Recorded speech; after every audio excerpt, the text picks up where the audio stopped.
I have been drawing for more than 10 years professionally and drawing in general more than 15 years. So today I'm going to teach you how to make 2026 an incredible year for your artwork. We're going to start by where you may be doing most of your mistakes, 3 main mistakes. After that, I'm going to show you 4 pillars to make your 2026 an incredible year, to make a ton of progress in your art. Let's go. Number 1, consuming more than creating. Yeah, I'm talking to you. People are right now so addicted to social media. They do not want to get out. Why? Because it's so comfortable. But that's mining your dopamine, that's mining your focus, that's mining your desire to grow. It's not a surprise that no one has focus anymore. People are so much into screen time that they forget me time, your time. Let's get a little bit out of screen and get a little bit more into developing ourselves. I know this can be boring, I know this is not going to have the thrill, but it's for sure going to pay off. It's indeed going to pay off. What is mistake number 2? Practicing randomly. You may tell me, Gabs, I'm practicing every single day.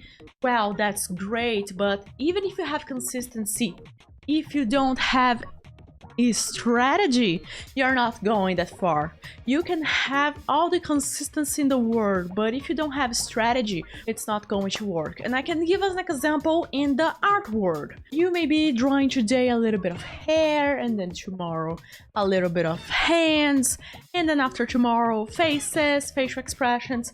You're training, it's good. But if you want a crazy level of development, you plan that. I'm going to improve this, and this in the first month of the next year. I'm going to improve this, and this on the second month, and this for the second half of the month. All of it, it gotta be a plan, a strategy. And mistake number 3 is ignoring feedback loops. Well, what are feedback loops, Gab? When you finish an artwork, I don't want you to just go like, okay, next one, yay! Don't do that. I want you to go to the next artwork thinking, okay, what I improved in the last one? What I should be improving in this new one? Why don't I ask other artist friends or pro artists what they think on this artwork? Let's send them DMs, let's send them an email, or pay for a mentorship. Go and get like all the info that you can on what you should improve, what you should get better. And if you don't have any of that support, that's good. Go and ask a random person. I'm not joking. I'm not joking. There are many art communities out there in Discord, Facebook, Reddit that you can just ask, hey guys, I want to know where I can improve. There are so many cool people, cool artists out there ready to help you. I mean it. I mean it. All of you. All of you. Yeah, yeah. Do not ignore feedback loops. Go and actively search to improve. Go and expose your art to improvement. I know this can give you that feeling in the tummy like, oh no, is my artwork going to be well received or not?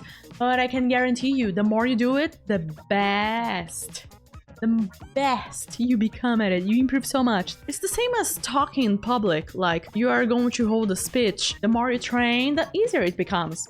Yeah. And these are the main things that are going to hold you next year, and I promise you, you can get to December of 2026. And if you feel like, no, I'm missing so much, I don't know, I just made mistakes, it's one of those. I can guarantee you it's one of those 3. Procrastinating too much on consuming instead of producing, practicing randomly like, yeah, this and this, woo, random magic, and ignoring feedback loops, not showing your art to people to truly get a view of someone outside to go and improve. Do you know how many views of outside I have? That's right, I have every single one of my clients as the view of outside. They are always helping me, telling, hey Gabs, I believe this should be working more. Hey, you should change this. Hey, this other thing should go a little bit higher. Hey, this other thing should be a little bit bigger or a little bit smaller, and rotate a little bit. I want you to have so much feedback around you that's just like breathing. That's for me how it is right now. Feedback! Now, the pillars that I wanted to talk with you guys, 4 pillars, are pillars that are going to make you conquer 2026 with your art. Stop feeling frustrated. You're not going to feel frustrated anymore. You're going to feel like, yes, I have a hold at my future. I can understand where this is going. Let's go. Woo! So, number 1 pillar, micro daily skills. I do not want you to go crazy. Hey, I want to learn how to draw full bodies. The chances of you feeling frustrated on that's pretty high. Let's start by, let's search how to draw anatomy. Okay, I will start today by drawing face structure, tomorrow by trying eyes, after tomorrow nose, and after mouth, and after hair, and after ears, and after neck, after upper torso portrait scene, and then shoulders, arms, elbows, forearms, hands. Careful, hands. I love hands. We start having an order that your brain, okay, it can connect, just like cables. You can connect the cables. So whenever you're going to draw on one, you're going like, I know it, because we have this other one on the side, and it's connected to this, and they are all together, and all the pieces connect of this puzzle. They make so much sense. Yeah, I did it. Second pillar, the 30-30-30 method. What is the 30-30-30? It would be like 33% of 33 percentage, but we're calling 30-30-30. You're going to 30% of your time draw only ultra funny, easy stuff that you like. I'm going to draw the characters of Claire Obscure, Game of the Year, by the way. I'm saying when this video release, you gotta be. Or I love drawing that character of Stranger Things. Whatever it is that you enjoy, you're going to just draw the things that you enjoy 30% of your time, okay? If you have a full pizza, 1/3 of the time, you're going to draw what you enjoy. Another 30% of the time is going to be you more neutral way, just trying some art fundamentals, perspective, shading, color theory, trying to understand a little bit more gesture, how body moves, anatomy, all of those fundamentals only. Fundamentals, not specific to what you enjoy, just neutral. And 30%, boy, it's going to be your worst nightmare. 30% is going to be the challenge that you ask yourself, why am I doing this? 30% is going to be yourself asking, is this even possible? I want you to feel fear. I want you to feel uncomfortable the full process. I want you to feel like, why? Yeah, that's how I want it to be. So why are we doing this? We are doing this because it's necessary. It's necessary for you to feel happiness and fluffy feelings at the same time as despair and anger or frustration.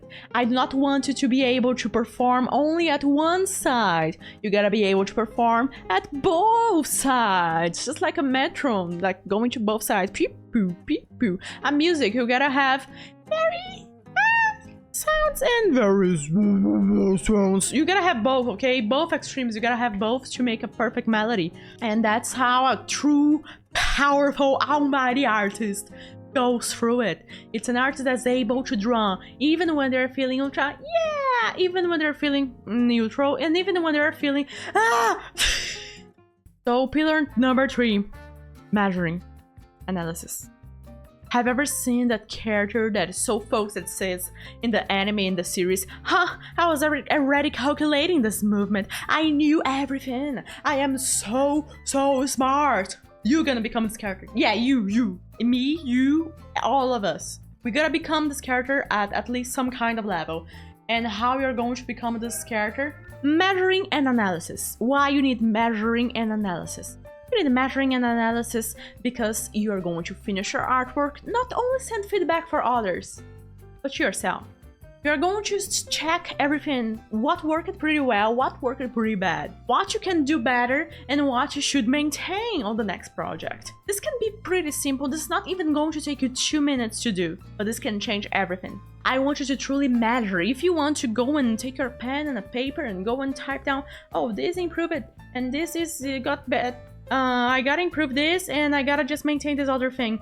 And you write down every single day. I cannot believe this is not going to work. This always works. It always works. You gotta measure. If you do not have control over something, an ability that you want to improve, you're not going to improve because you don't measure.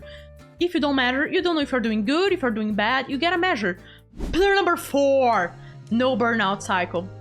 I'm talking right now to everyone that think it's good to draw 15 hours per day. Don't do this. It's not worth it. Not worth it.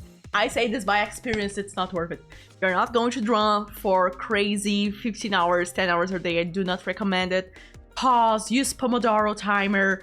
Rest is serious. Like Cristiano Ronaldo, I don't know if anyone saw his routine. If anyone does not know him, very good at soccer play.